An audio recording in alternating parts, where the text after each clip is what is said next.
Hi everyone, I'm Dr. Pooja Singh. Welcome to my channel.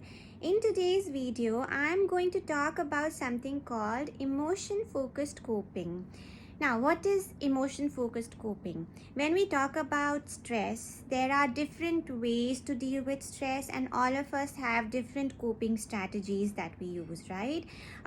So, when we talk about coping strategies, there are two basic types. The first one is problem focused coping, and the second one is emotion focused coping. Now, when we talk about problem focused coping, we are basically dealing with the problem head on, right? So if there is some problem at hand which you can actually deal with directly, you will be using problem focused coping. You're trying to deal with the problem.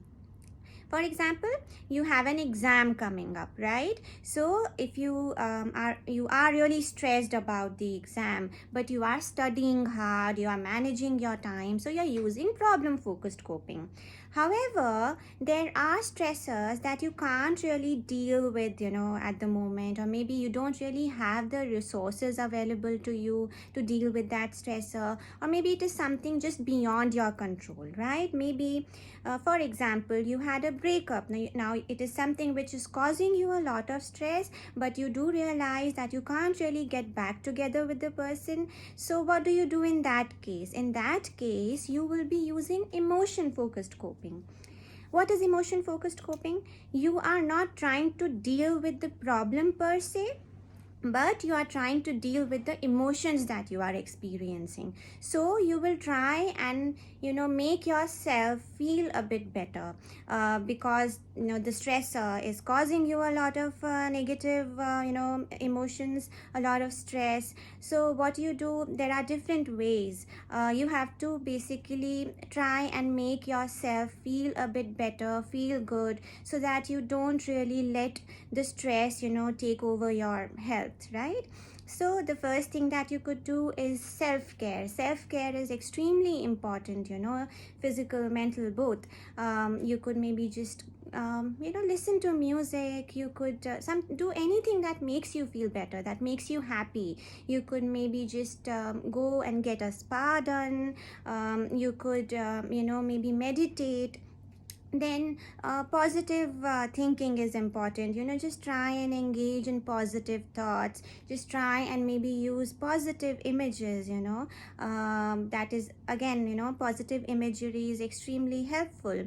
Then what you could maybe just go and talk to a friend about the problem. So like I said, if you had a breakup, you could maybe just go to a friend, somebody who is close to you, and talk about it. Then another thing that you could do is just exercise. Exercising, physical exercise is very important. All of us do know it, but we don't really engage in exercise. So we should do it, even if it is only for 10 minutes a day. But do something that you enjoy doing. Maybe just go out for a walk, maybe just dance, but do some physical activity, because it leads to happiness. Certain neurochemicals are released in our brain which really help us become happier, right? They reduce stress. Eat well. Eating well is again very important. Don't end up eating more. People do engage in stress eating, so you should be very mindful of that. Don't just try and avoid stress eating. Don't eat more than what you should be eating just because you are stressed. Also, don't ensure that you are eating the correct amount. I mean, don't eat less either. So that is again very important. Then you should be realizing that there are some problems, there would be some stressors that would be beyond control. That is something which all of us face. But like I have said before also in one of my previous videos, that you are the most important person in your life. So you should realize, you should understand that you have to take care of yourself. Okay, so do use emotion focused coping strategies when you can, when you think it is required. It will definitely help you. And I hope you liked my video. If there's anything that you want me to talk about, please put it in the comments, and subscribe to my channel. Have a good day. Bye.